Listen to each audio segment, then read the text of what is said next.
ನಮಸ್ಕಾರ ಎಲ್ಲರಿಗೂ KNR creative ಝೋನ್ಗೆ ಸ್ವಾಗತ. ಇವತ್ತಿನ ವಿಡಿಯೋದಲ್ಲಿ ನಮ್ಮೂರಿನಲ್ಲಿ ನಡೆದ ಏಕಾದಶಿ ಹಬ್ಬ ಹೇಗೆ ಆಚರಣೆ ಮಾಡ್ತಾರೆ ಅನ್ನೋದನ್ನು ತಿಳಿಸಿಕೊಡ್ತೀನಿ. ಯಾರೆಲ್ಲ ನನ್ನ ಚಾನಲ್ಗೆ ಹೊಸಬರಾಗಿದ್ದರೆ ನೀವು ಕೂಡ ಸಬ್ಸ್ಕ್ರೈಬ್ ಮಾಡ್ಕೊಳ್ಳಿ. ನಮ್ಮ ಊರು ತುಮಕೂರು ಜಿಲ್ಲೆಯ ಮಧುಗಿರಿ ತಾಲೂಕಿನ ಕೊಡಿಗೇನಹಳ್ಳಿ. ಈ ಏಕಾದಶಿ ಹಬ್ಬ 5 ದಿನಗಳ ಕಾಲ ನಡೆಯುತ್ತೆ. ಈಗ ನೀವು ನೋಡ್ತಾ ಇರೋದು ಪಾರ್ಟ್ 1 ವಿಡಿಯೋ. ಈ ಪಾರ್ಟ್ 1 ವಿಡಿಯೋದಲ್ಲಿ ಹಬ್ಬದ ಮೊದಲನೇ ದಿನ ಹಾಗೂ 2ನೇ ದಿನದಲ್ಲಿ ಏನೆಲ್ಲ ಆಚರಣೆಗಳನ್ನು ಮಾಡ್ತಾರೆ ಅನ್ನೋದನ್ನು ನೋಡಬಹುದು. ಮೊದಲನೇ ದಿನ ಬೆಳಿಗ್ಗೆ ನಾಗರ ಪೂಜೆ ಮಾಡ್ತಾರೆ. ನಾವು ನಮ್ಮ ಮನೆ ಹತ್ರ ಇರುವ ನಾಗರಕಟ್ಟೆಗೆ ಪೂಜೆ ಮಾಡ್ತೀವಿ. ಹಾಗೆ ದೇವರತೋಪಿನಲ್ಲಿ ಇರುವ ನಾಗರಕಟ್ಟೆಗೆ ಸುತ್ತಮುತ್ತಲಿನ ಗ್ರಾಮಸ್ಥರು ಪೂಜೆ ಮಾಡ್ತಾರೆ.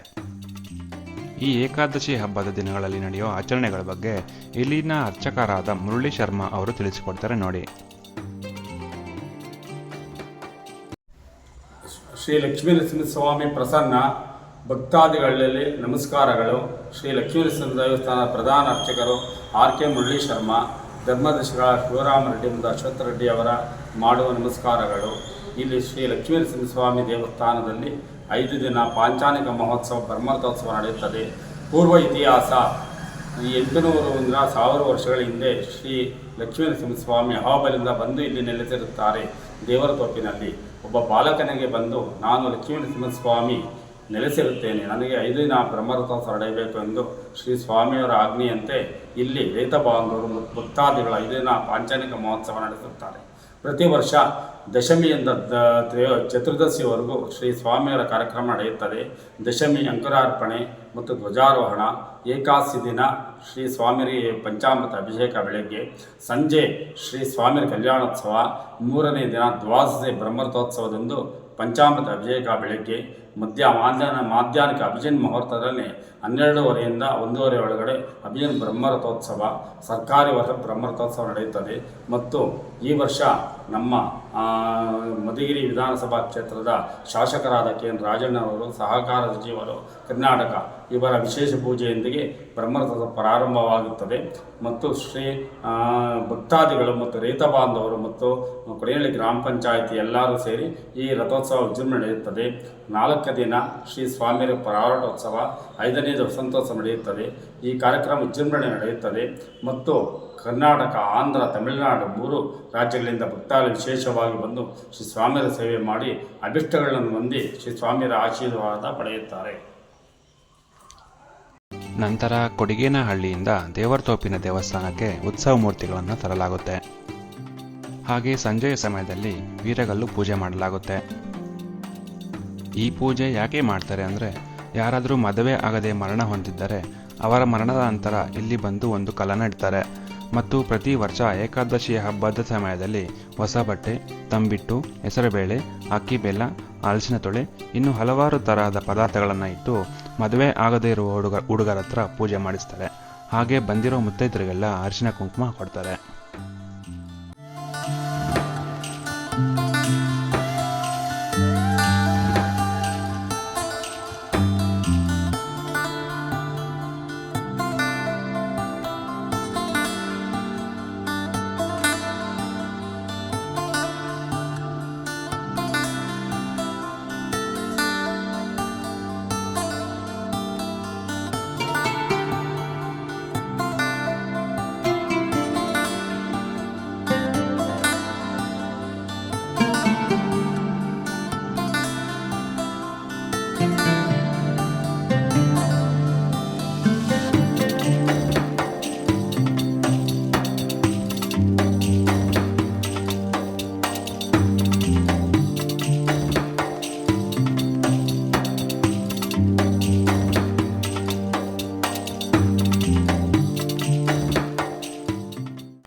ಈಗ ಧ್ವಜಾರೋಹಣ ಹಾಗೂ ಗರುಡೋತ್ಸವನ ಮಾಡಲಾಗುತ್ತೆ.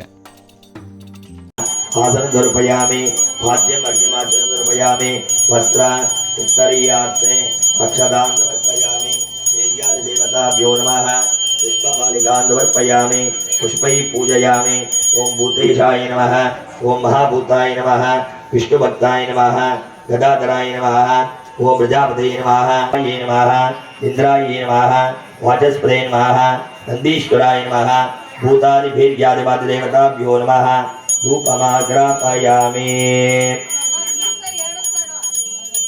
सुगन्धोपम सुगन्धेन मनोहरं कपिलाङ्गधुरं युगतं धूपोऽयं बलिगुह्यतां भेर्यादिवाद्यदेवताय नमः धूपमाग्रापयामि दीपं न्यायोदितं मया गृहाणमङ्गलं देवं दैलोक्यं दिविरापः भक्त्या दीपं प्रेक्षामि देवाय परमात्मने कायिमानरगात्योरादि सत्येन परिशिष्यामि कामधेनो स्फुरामि ओम अमृतवस्वोपः ओम प्राणाय स्वाहा मानाय स्वाहा व्यानाय स्वाहा वदानाय स्वाहा समानाय स्वाहा ब्रह्मणे स्वाहा वेद्यादिवाद्यदेवताभ्यो नमः नारिकेलफलोपारणैवेद्यं समर्पयामि ओम इदं विष्णुर्विचक्रमे त्रेधानि तदेवदं समोढवस्य भागं चक्राये नमः सकलजगदावि श्रीकृष्णनिग्रहानुपालनोपपालनं षट्कोणमध्यदग्धवृत्तनिष्ठमन्दिरं षट्कोणमध्यदग्धवृत्तनिष्ठमन्दिरं विष्णुसेकवीरघोष विष्णुचक्रतालकं विष्णुसेकवीरघोष विष्णुचक्रतालकम्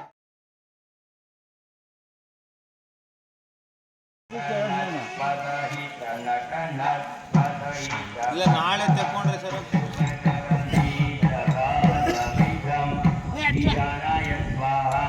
ಹರಿಮಾತಾಯ ಪುಣ್ಯಂತ ಈಶಾನ ದೇವತಾ ಪ್ರೀತಿ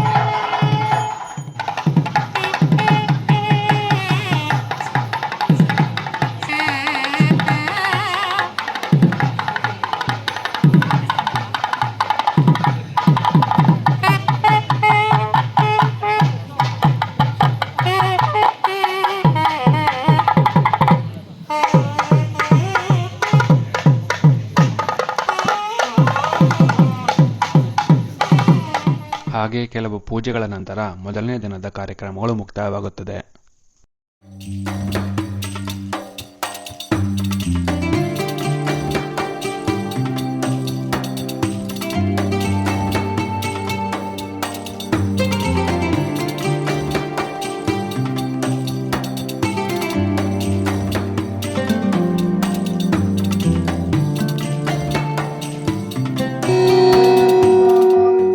ಎರಡನೇ ದಿನ ಬೆಳಿಗ್ಗೆ ಪಂಚಾಮೃತಾಭಿಷೇಕ, ಯಾಗಶಾಲೆಯಲ್ಲಿ ವಿಶೇಷ ಪೂಜೆಗಳು ನಡೆಯುತ್ತೆ. ಹಾಗೆ ಗೆಂಡಪ್ಪ ಚಿಲ್ಲಮ್ಮನವರ ಕುಟುಂಬಸ್ಥರಿಂದ ಕಲಶ ಪೂಜೆ ಮತ್ತು ತೇರಿನ ಕಲಶ ಇಡಲಾಗುತ್ತೆ.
ಈಗ ಅಹೋಬಳದಿಂದ ಬಂದಿರುವ ಎತ್ತಿನ ಗಾಡಿಯ ಕಟ್ಟುಬಂಡಿ ಬಿಡಿಭಾಗಗಳನ್ನು ಹೊರತೆಗೆಯುತ್ತಾರೆ. ಹಾಗೆ ಅದನ್ನು ಕಟ್ಟಲಾಗುತ್ತೆ. ಈ ಕಟ್ಟುಬಂಡಿಗಳು ಇಲ್ಲಿಗೆ ಹೇಗೆ ಬಂತು ಹಾಗೂ ಶ್ರೀ ಲಕ್ಷ್ಮೀನರಸಿಂಹಸ್ವಾಮಿ ಇಲ್ಲಿ ಹೇಗೆ ನೆಲೆಸಿದ್ದಾರೆ ಅನ್ನೋದಾದರೆ, 12ನೇ ಶತಮಾನದಲ್ಲಿ ಆಂಧ್ರ ಪ್ರದೇಶದ ಕರ್ನೂಲ್ ಜಿಲ್ಲೆಯ ಅಹೋಬಿಳಂ ಕಾಪು ರೆಡ್ಡಿಯರು ಅಲ್ಲಿನ ಕೆಲವರ ಕಿರುಕುಳದಿಂದ ಕುಟುಂಬದ ಸಮೇತವಾಗಿ ಮೂಲದೇವರ ವಿಗ್ರಹದೊಂದಿಗೆ ಎತ್ತಿನ ಗಾಡಿಗಳ ಜೊತೆ ಈ ಪ್ರದೇಶಕ್ಕೆ ಬಂದಿದ್ದಾರೆ. ಇಲ್ಲಿ ಕಟ್ಟುಬಂಡಿ ಜೊತೆ ಬಂದಾಗ ಬಿಳಿ ಹಾಗೂ ಕಪ್ಪು ಬಣ್ಣದ ಎತ್ತುಗಳು ಸಾವನ್ನಪ್ಪಿದ್ದವು. ಹಾಗಾಗಿ ಕೆಲವರು ಇಲ್ಲೇ ಉಳಿದುಕೊಂಡರು. ಇನ್ನೂ ಕೆಲವರು ರೆಡ್ಡಿಹಳ್ಳಿಯಲ್ಲಿ ಉಳಿದುಕೊಂಡಿದ್ದಾರೆ. ದೇವರತೋಪಿನಲ್ಲಿ ಶ್ರೀ ಲಕ್ಷ್ಮೀನರಸಿಂಹಸ್ವಾಮಿ ಹಾಗೂ ರೆಡ್ಡಿಹಳ್ಳಿಯಲ್ಲಿ ಕಂಬದ ನರಸಿಂಹಸ್ವಾಮಿ ದೇವಾಲಯವನ್ನು ಕಾಣಬಹುದು.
ಈಗ ಗೌರೆಡ್ಡಿ ಹಾಗೂ ಪೆದ್ದರೆಡ್ಡಿಯವರ ಕುಟುಂಬಸ್ಥರಿಂದ ಹಿರಣ್ಯಕಶಪ ಸಂಹಾರ ಹಾಗೂ ಪ್ರಹ್ಲಾದೋತ್ಸವ ಸೇವೆ ಮಾಡಲಾಗುತ್ತಿದೆ.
ಈಗ ನೀವು ಕೂಡ ದೇವರತೋಪಿನ ಶ್ರೀ ಲಕ್ಷ್ಮೀನರಸಿಂಹಸ್ವಾಮಿಯ ದರ್ಶನ ಮಾಡಿ.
नमः दूरसि दूर्वदूर्वन्तं दूर्वयोस्मान् दूर्वदितं दूर्वयं दूर्वालस्वं देवानामधीरूपमाग्रापयामि निगलं कौसलेन्द्राय महनीयगुणात्मने चक्रवर्तीतनूजाय सार्वभौमाय मङ्गलाशासनपदे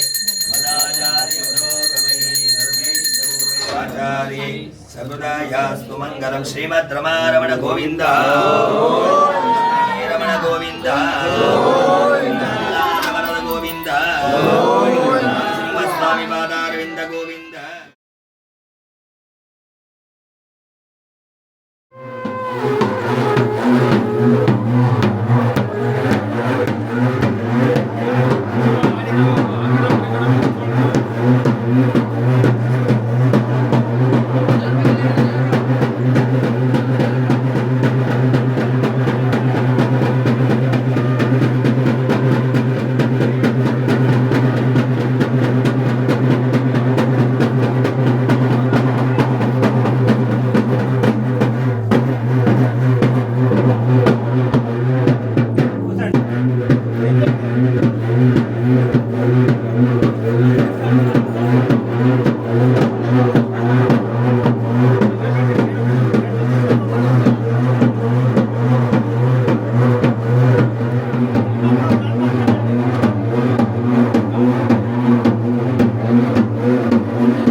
సంవత్సరం దీర్ఘాయు.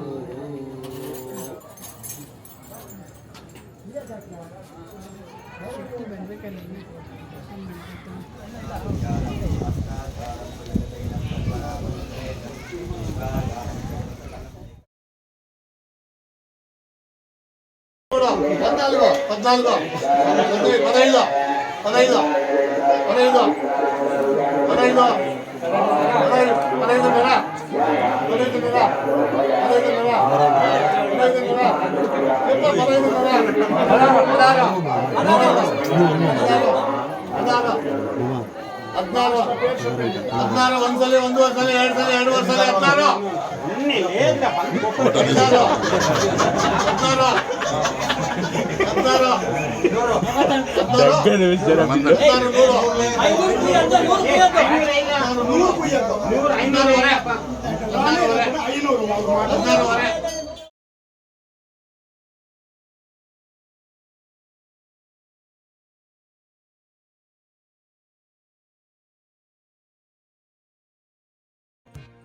ಈಗ ತೇರು ಕಟ್ಟೋಕೆ ಸಿದ್ಧತೆ ನಡೀತಾ ಇದೆ.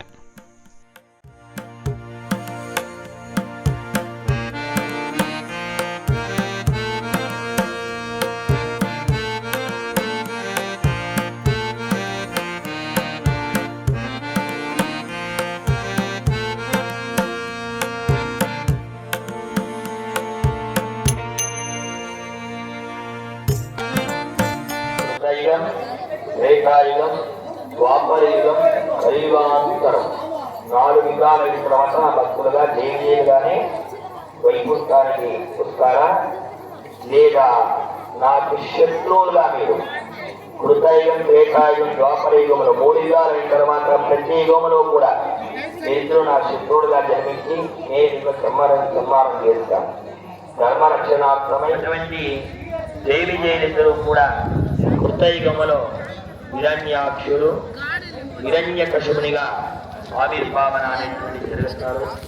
హిరణ్యాక్షుడు ధర్మానికి విరుద్ధంగా ఆ భూదేవిని ధర్మానికి మేము విరుద్ధం కాబట్టి ఆ వరం ఇవ్వడానికి కాదు.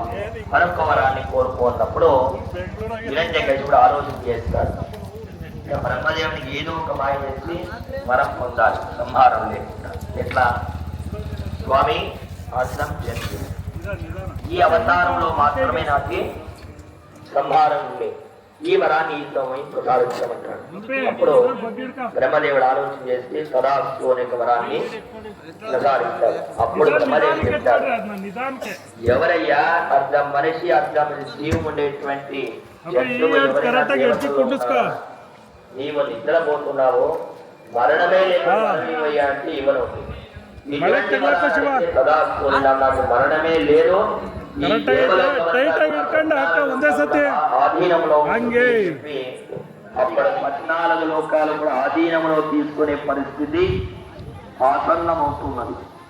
ఇంకా సృష్టికి విరుద్ధంగా జరుగుతుంది, ధర్మమంతా కూడా అధర్మం అయిపోతుంది, ఇంకా పరిపాలన చేయడానికి మాకు సాధ్యం కాదు తండ్రి అని ప్రార్థన చేసినప్పుడు హిరణ్యకశిపుని యొక్క సంహారానికి ఇక వారి పరిపాలనలో చాలా క్రూరంగా జరుగుతుంది.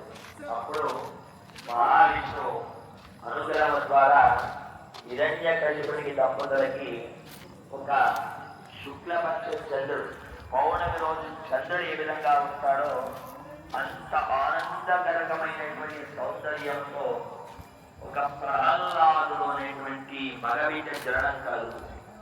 ఆ పిల్లవానికి ప్రహ్లాద అనేటువంటి నామకరణం చేస్తారు. చిన్నప్పటి నుంచి ఆ ప్రహ్లాదుడు ఎప్పుడూ కూడా నారాయణ అనేటువంటి స్మరణ ఈ నా కుమారుడికి 14 లోకాలలో నాకిన్న ధనుర్విద్యలో మంచి పట్టు తీసుకెళ్తారు. భోగలక్ష్మి సమేతంగా నారసింహస్వామి వారి కళ్యాణములో మన యొక్క క్షేత్రంలో శ్రీదేవి భూదేవి సమేతంగా శంకు చక్ర గద పద్మధారుడైనటువంటి నరసింహస్వామి వారి కళ్యాణోత్సవాన్ని కూడా మనకి మన ఇంట్లో ఏదైనా ఒక వివాహం కనబడితే ముందు బడ్జెట్ కంపల్సరీ రాగమండి.